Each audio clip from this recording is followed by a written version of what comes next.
खबर तो यह है कि एफसीआई भले ही भंडारण की दिक्कत होने की दलील दे रहा हो, लेकिन इसके पीछे केंद्र और राज्य की सियासत से इनकार नहीं किया जा सकता। मध्य प्रदेश सरकार अब टाइगर रिजर्व के लिए स्पेशल टाइगर प्रोटेक्शन फोर्स गठित करने की तैयारी में है। इसके लिए वन विभाग ने गृह विभाग को एक प्रस्ताव भी दिया है। प्रस्ताव है क्या, देखिए इस रिपोर्ट के जरिए।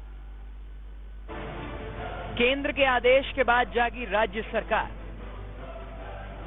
बाघों की सुरक्षा के लिए अलग फोर्स बनाने की तैयारी। बाघों की सुरक्षा के लिए आगाह तो कई बार किया गया था, लेकिन केंद्र की हिदायत के बाद राज्य सरकार की नींद टूटी है। बाघों की सुरक्षा के लिए सरकार स्पेशल टाइगर प्रोटेक्शन फोर्स बनाएगी। कान्हा, बांधवगढ़ और पेंच टाइगर रिजर्व में फोर्स का गठन किया जाएगा। इसके लिए वन विभाग ने गृह विभाग को 2 प्रस्ताव भेजे हैं। पहले प्रस्ताव में सशस्त्र पुलिस बल को प्रतिनियुक्ति पर लेने की मांग की गई, जबकि दूसरे में फोर्स की भर्ती करने की मांग रखी गई। चूंकि फोर्स की भर्ती में समय लगेगा, इसलिए गृह विभाग से प्रतिनियुक्ति पर पुलिस बल की मांग की गई। प्रस्ताव के मुताबिक हर पार्क में 100 हथियारबंद सुरक्षाकर्मी की जरूरत होगी। फोर्स को शिकार से संबंधित प्रकरण दर्ज कर कानूनी कार्रवाई का भी पूरा अधिकार दिया जाएगा। वर्तमान में पार्क की सुरक्षा व्यवस्था संभाल रहे कर्मचारी सुरक्षा से मुक्त होकर मैनेजमेंट का काम भी देखेंगे। दरअसल केंद्र सरकार ने बाघों की सुरक्षा के लिए 2012 में देश के 11 टाइगर रिजर्व में स्पेशल टाइगर प्रोटेक्शन फोर्स गठित करने के निर्देश दिए थे। अब सवाल है कि आखिर इसमें पेंच क्या था? तो केंद्र सरकार ने साल 2012 में जब आदेश दिए थे, तब 100% अनुदान देने की बात थी। इसके बाद केंद्र सरकार ने 60% अनुदान देने की सहमति दी, जिसके बाद अब ये अनुदान 50% करने की बात होने लगी है। और कहा जा रहा है कि इसी खींचतान की वजह से अब तक एसटीपीएफ के गठन का मामला अटका रहा। टाइगर डे के दिन जो टाइगरों की गिनती पूरे भारतवर्ष में हुई, वापस से मध्य प्रदेश ने अपना टाइगर राज्य का दर्जा पाया। 2003 में हम टाइगर राज्य थे, फिर 2008 के सर्वे में हम पीछे हो गए, कर्नाटक आगे हो गया। 2013 में तो ये स्थिति आ गई, हम तीसरे नंबर पे आ गए थे, राजस्थान हमसे आगे 2nd पोजीशन पे हो गया था और कर्नाटक पहला था।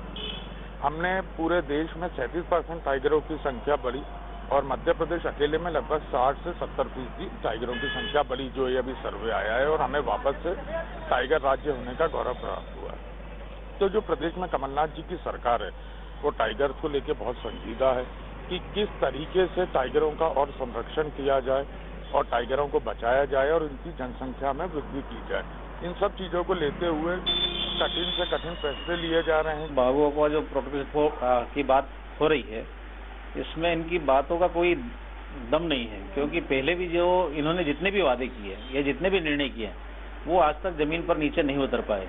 ये केवल फोकट की घोषणा कर रहे हैं और घोषणा के आधार पर ये सोचते हैं कि हमने बस घोषणा कर दी मतलब काम हो गया। अब प्रदेश की जनता जागरूक हो चुकी है, वो निर्णय चाहती है और निर्णय में भी वो परिणाम चाहती है। बीते 7 साल में 41 बाघों का शिकार हुआ। इतना ही नहीं, बाघों की मौत के मामले में भी राज्य आगे है। 2012 से अब तक 141 बाघों की मौत हुई। इनमें से सिर्फ 78 मौतें सामान्य हैं। अगर बात करें देश भर में बाघों की मौत की, तो 2012 से 2018 के बीच 657 बाघों की मौत हुई। इनमें 22 की वजह सिर्फ शिकार है। मध्य प्रदेश में जो स्पॉट बदनाम रहे हैं, उनमें भोपाल, होशंगाबाद, पन्ना, मंडला, सिवनी, शहडोल, बालाघाट और छिंदवाड़ा के जंगल शिकारियों के पनाहगार बन गए। 6 बाघों की मौत टेरिटोरियल फाइट और एक्सीडेंट में हुई। अगर साल दर साल बाघों की मौत और शिकार के आंकड़ों पर गौर करें, 2012 में कुल 14 बाघों की मौत, इनमें से 8 की मौत सामान्य कारणों से हुई, जबकि 6 का शिकार किया गया। तो वहीं 2013 में 6 बाघों की मौत हुई। इनमें से 4 की मौत का कारण सामान्य था तो 2 को मारा गया, जबकि 2014 में 13 बाघों की मौत हुई। इनमें से 10 की मौत सामान्य कारणों से और 3 बाघों का शिकार किया गया। तो वहीं 2015 में 15 बाघों की मौत हुई। इनमें से 10 की मौत सामान्य थी, जबकि 5 को मारा गया था। 2016 में बाघों की मौत का आंकड़ा 19 था, जिनमें से 11 मौत सामान्य कारणों से हुई, तो वहीं 8 को मारा गया था। 2017 में आंकड़ा 23 तक पहुंच गया, जिनमें से केवल 9 मौतें सामान्य थी, जबकि 14 बाघों का शिकार किया गया था। और 2018 में 15 बाघों की मौत, जिनमें से 12 की मौत सामान्य कारणों से हुई और 3 बाघों को मारा गया था। ये आंकड़े न सिर्फ केवल हैरान करने वाले हैं, बल्कि बाघों की सुरक्षा को लेकर किए जा रहे दावों की पोल खोलने वाले भी हैं। ऐसे में जब तक टाइगर रिजर्व के लिए स्पेशल टाइगर प्रोटेक्शन फोर्स का गठन नहीं होगा, तब तक बाघों को बचाना शायद मुमकिन ही नहीं।